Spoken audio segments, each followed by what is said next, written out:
Huntington's disease. Presentation by Elizabeth Vandegrift. Huntington's chorea is a relatively rare genetic disease that affects the nervous system. It is caused by a mutation in the genetic code of the Huntington gene.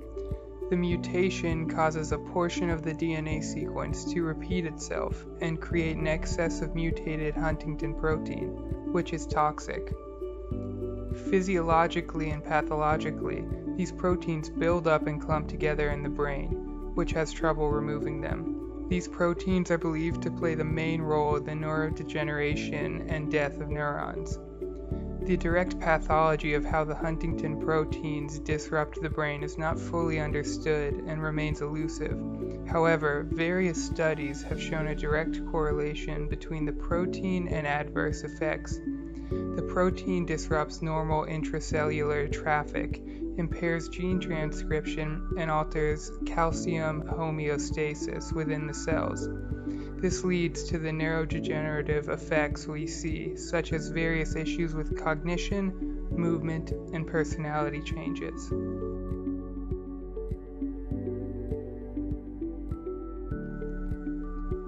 Symptoms include a variety of the following that will typically progress in severity. These can be split into three categories which the disease affects: movement, cognitive, and psychiatric. As previously discussed, the cause of Huntington's disease is a mutation in the Huntington protein that is produced.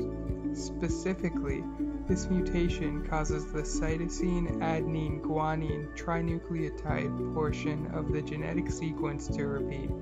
The more repeats of this portion, the more of the mutated protein will be produced. If the cytosine adenine guanine trinucleotide has around 35 to 40 plus repeats, developing Huntington's is guaranteed. The mutated gene is dominant, so if one parent has it, there is a 50% chance of passing it on to offspring. This means that no environmental risk factors contribute to susceptibility to Huntington's. It is purely passed on via genetics.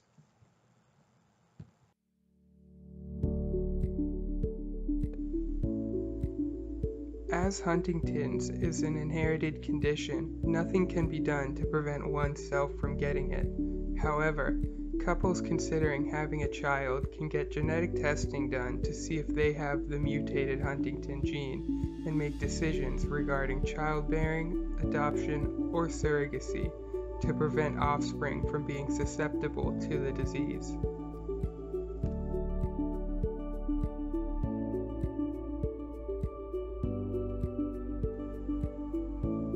There is no cure for Huntington's. Regarding treatment, the main focus is on minimizing symptoms. Medications focusing on movement disorders, such as deuterobenzene, tetrabenzene, and antipsychotics, are commonly prescribed to manage symptoms.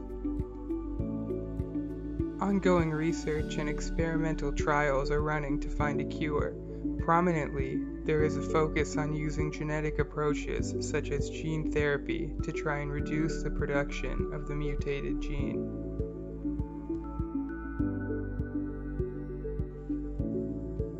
Diagnosis typically involves a few steps.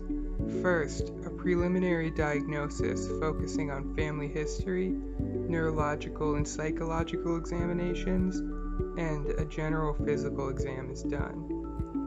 Next, brain imaging scans from a CT or MRI may be ordered to assess the structure and function of the brain, as well as rule out other possible conditions. Finally, and most importantly, a genetic test for the non-typical gene will be done to get a confirmed diagnosis. Huntington's is relatively rare, affecting around 2 to 5 people per 100,000, depending on the region being studied. In the United States, there are around 30 to 40,000 with this condition. Huntington's is more prevalent in North America and Europe, and countries with strong European ancestry. seen much less in Asian and African countries.